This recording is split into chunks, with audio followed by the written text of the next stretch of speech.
and you're about to get the VIP tour of my brand new apartment! Check it out! Wow! Okay, well, brand new to me. It was built in the 40s, the 1940s. We're talking ancient history, people. My landlord, Mrs. Watson, lives upstairs. Yeah.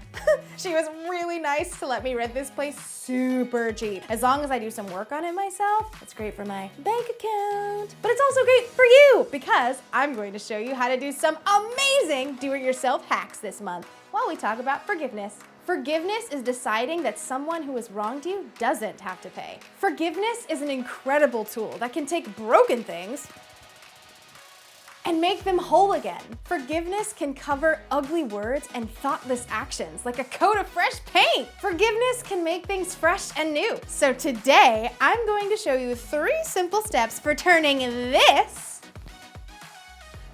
into this. First step is a complete scrub down of the tile with this miracle cleaner, vinegar! Powerful enough to erase decades of grime and tasty too! No,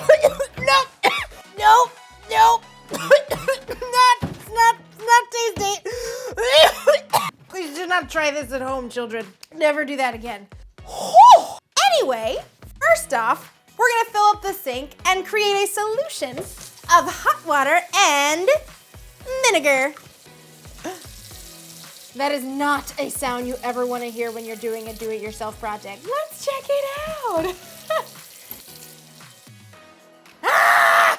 For today's amazing do-it-yourself project, I will be teaching you how to install the kitchen sink trap. The entirely missing kitchen sink trap for kitchen sink drain. That's right. Mrs. Watson thought it was completely okay to rent me an apartment that had running water with no exit plan. Mrs. Watson, you owe me big time! Ah! But then, someone in today's story thought the same thing. See you in a few.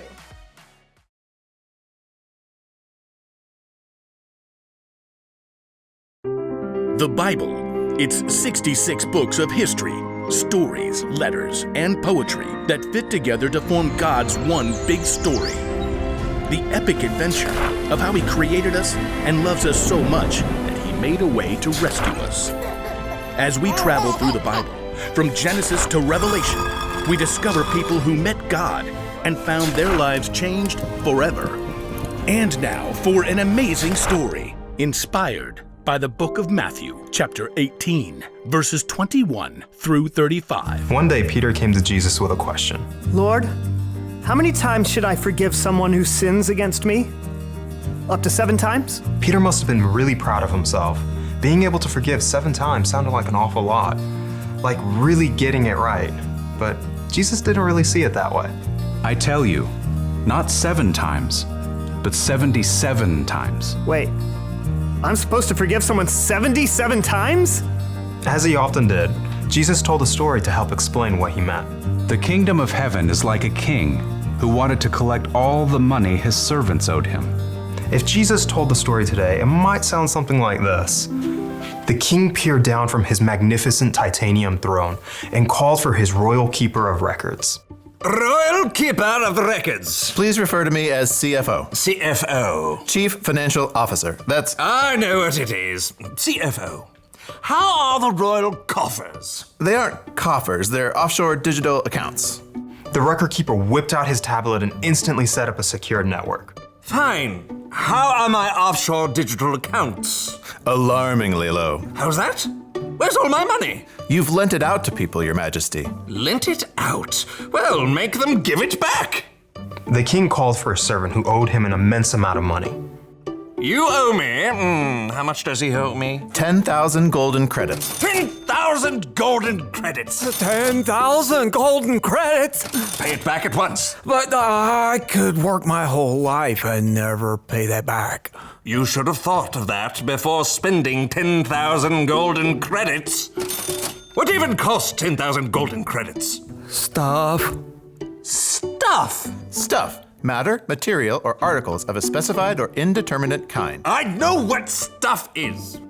Pay me 10,000 golden credits this instant, or you and your family must work as slaves for the rest of your lives. The desperate servant threw himself at the king's feet. Please, please, give me time. I'll pay it back. I promise. Well, okay. Fine. Oh, you'll give me time. Nope. But you said... I'm forgiving the debt. I don't owe 10,000 golden credits? You don't owe 10,000 golden credits. He doesn't owe 10,000 golden credits. The record keeper swiped his finger on the tablet and the debt was instantly erased. Yes! The servant left the palace free of his heavy burden. Now I'm walking on sunshine. Whoa! Walking on sunshine. Whoa! But everything changed the instant he saw an even more menial minion, another servant who owed him a few dollars. You! Me? You! The first servant grabbed the second man by the throat and shook him hard. Pay me what you owe me. Please, please give me time. I'll pay it back. I promise. But the first servant refused. In fact, he had the second servant thrown in prison. Other people saw what happened and they told the king. Preposterous! Bring him here at once! The first servant returned to the royal palace. Walking on sunshine. You evil servant! Excuse me? How much did this man you threw in jail owe? He only owed a few credits. A few credits? Yeah, a few credits. And he's gonna pay me. The king leapt up off his throne and roared at the servant. I forgave all that you owed me because you begged me to. Shouldn't you have had mercy on the other servant just as I had mercy on you? Is that like multiple choice? Throw him in jail until he pays back every single golden credit. As Jesus finished the story, he looked at Peter and the others among them. This is how my Father in heaven will treat each of you, unless you forgive your brother or sister from your heart. Jesus' words were clear. God puts no limits on forgiveness, and neither should we.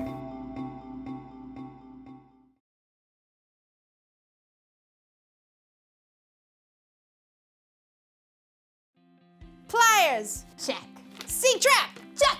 Forgiveness isn't just a nice gesture. It's not some box to check. Small hands off, check. What's this for? Anyway, see, the king in Jesus' story is like God, and we're like the servant who was forgiven of a huge debt. Every one of us has done wrong things. We've messed up, and there's no way we could ever make things right with God. But here's the amazing thing. When Adam and Eve turned away from God, people's relationship with him was broken, but God had a plan to fix it. For thousands of years, people tried to repair the relationship on their own, but they always returned to doing things their own way instead. And then, at last, God sent his very own son, Jesus. Jesus chose to give his life for us so that our relationship with God wouldn't be broken anymore, and so that our huge debt to God would be forgiven. So that's why you should forgive others, because we know what forgiveness feels like. So when you have a relationship with a friend or a family member that's broken, don't wait for someone to tell you to fix it. Do it yourself. Choose to forgive. It's not about who's right or wrong or who did what to who. It's about sharing the love and forgiveness that the creator of the universe has shared with you. So here's the one thing to remember today. Forgive others because God forgives you. Forgive the friend who doesn't save you a seat at the lunch table. Forgive your little sister for spilling juice on your favorite sweater. And if your landlord rents you an apartment where the running water has no exit plan, you can forgive her too. And then focus on your brand new plumbing skills. Snappy trippy. A little bit of this.